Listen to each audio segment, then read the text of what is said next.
Hello,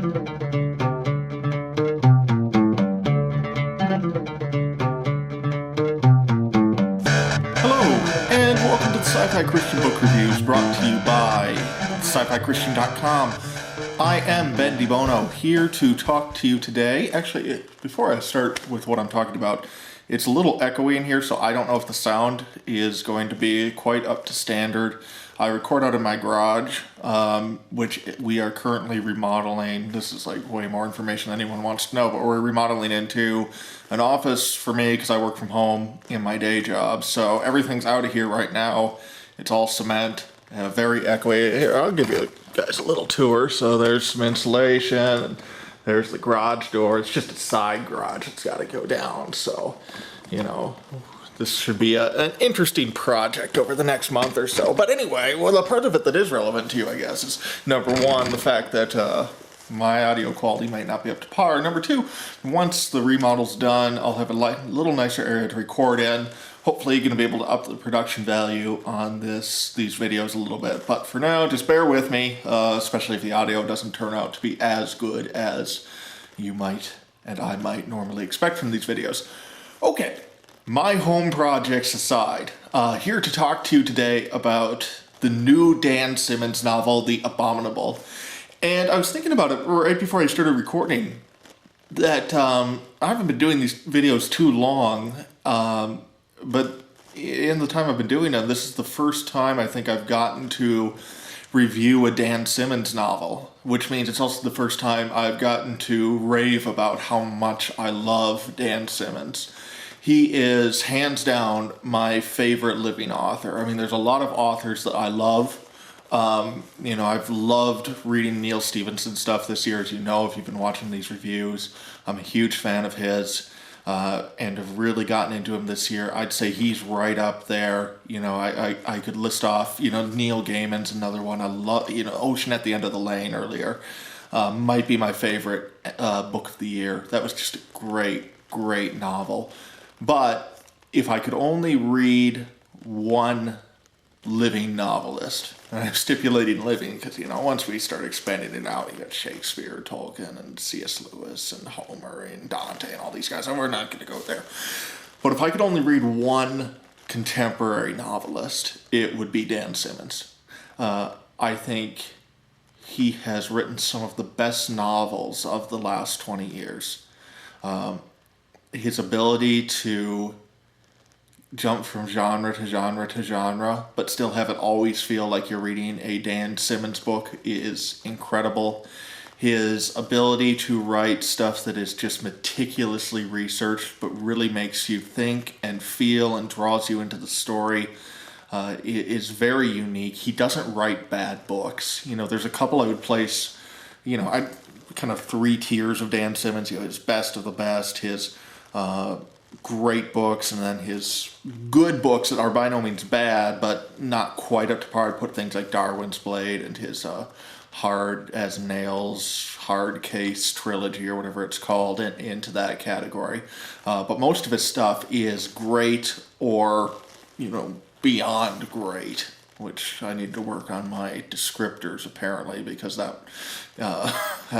I don't think beyond great is going to catch on as the next descriptor beyond the level of greatness. Anyway, first book I read by him, Hyperion. I loved that book. I've read it multiple times since. Fall of Hyperion, same thing.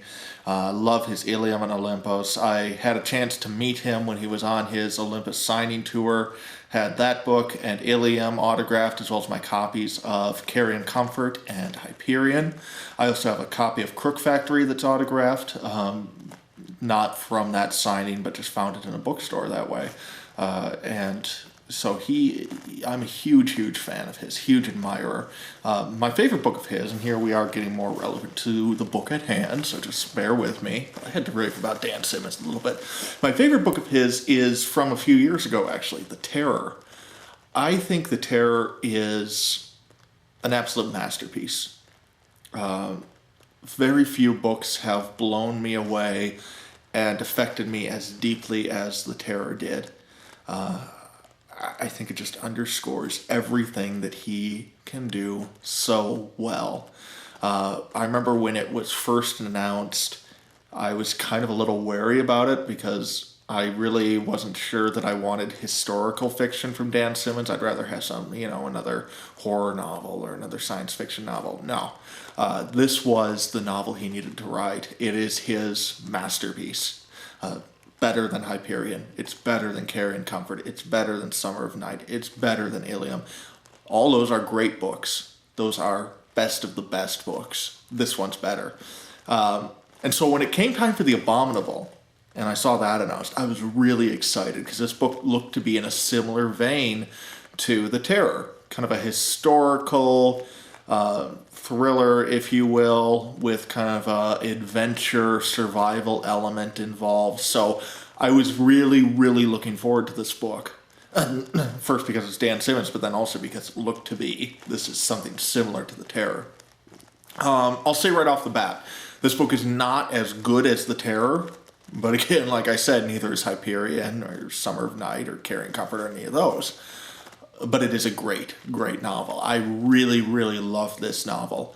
The basic premise is that it's set in 1925, or 1920, excuse me, mid-1920s anyway.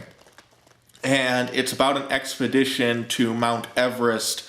This is, 30 years or so before Sir Edmund Hillary got to the top and summited for the first time. But it's about an expedition to Mount Everest to recover somebody who was injured and presumably killed there last year.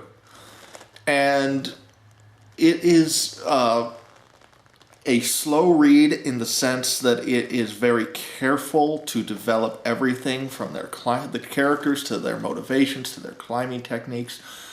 But it is also an unput-downable read in the sense that, as Dan Simmons always is when he writes something well-researched, it's so fascinating, it's so meticulous. I've talked in the Neil Stephenson novels about how he can do information dumps well because he does them in a really entertaining and funny way. Dan Simmons isn't entertaining and funny in that way. I mean, it's not laugh out loud like a lot of Neil Stephenson stuff is. But he writes with such a gravity in the sense that you really feel that this is important when you're reading about what these guys are going through as they prepare to climb, as they prepare to go out and risk their lives, yes, to rescue this person, but also to conquer this unconquerable mountain.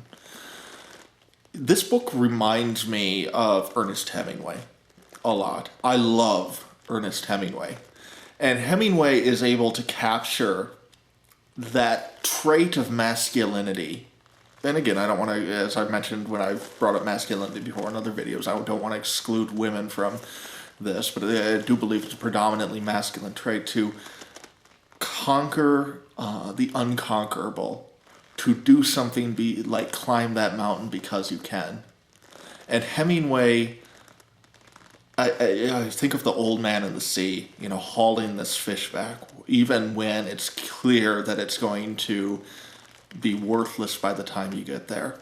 Think of that desire, that need to accomplish something good, to do something that can't be done by most people. Hemingway captures that perfectly, and Dan Simmons channels that Hemingway-esque feel into this book. And it's deeply moving. I'm not sure I can even put my finger on exactly what it moves in me, outside of some raw sense of masculinity, or what it makes me feel, but it is very emotional, very moving.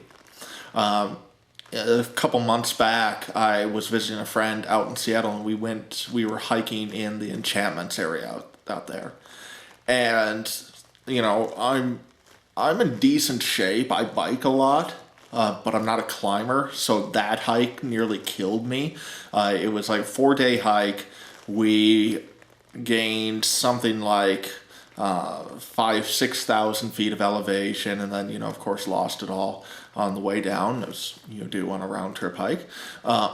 We did one part, if you go look up Asgard Pass in Washington, it's a mile long, and you gain something like 2,000 feet of elevation, and just nearly killed me.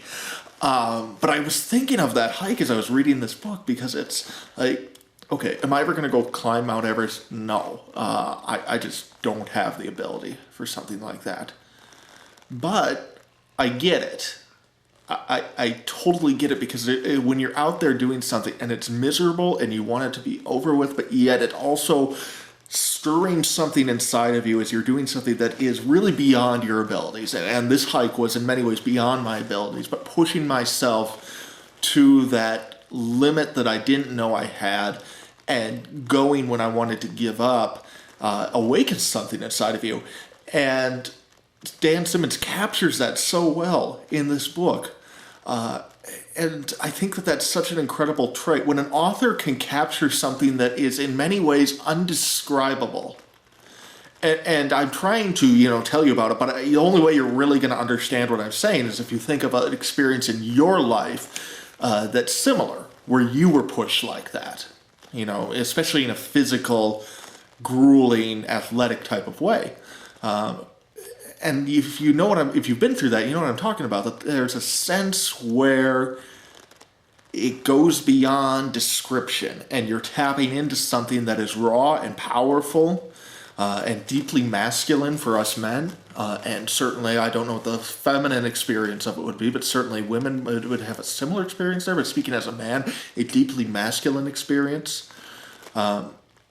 And it's indescribable, but Dan Simmons captures that in these passages.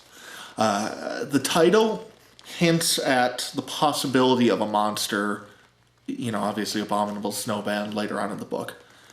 I'm not going to tell you whether or not there's a monster, because it's irrelevant. This book is not, whether there is or isn't, this book is not about monsters. It's about overcoming that desire to give up, about doing something great, about pushing yourself towards a level of greatness maybe you didn't even know you possessed inside of you. And I absolutely applaud it for that. This is a phenomenal read. I hope a lot of people read it, and I hope people experience what I was able to experience in this book. I loved it. Is it my favorite Dan Simmons? No, The Terror still has that point. But it's up there. I would have to think and reflect on it more to say if, I'd put this one at or even above Hyperion or some of his other classics. Maybe not, but it's up there. It's a great, great novel. It deserves to be read. But more than that, it deserves to be thought about. It deserves you to let it roll around in your mind and let it stir memories in you like it stirred for me. And if you let it do that and really look for that Hemingway-esque quality in here, I think you're going to get a lot out of this one, and I think you're going to come away loving it just as much as I did. So 5 stars for The Abominable. A new Dan Simmons novel is something I always look forward to. The only thing that I'm upset about with finishing this novel is the fact that I have to wait another couple years probably until I get to read his next new novel. But for now, this is a great book. Highly recommend it. 5 stars. And that is all for now. I am Ben DiBono, and this is the Sci-Fi Christian Book Reviews. Goodbye.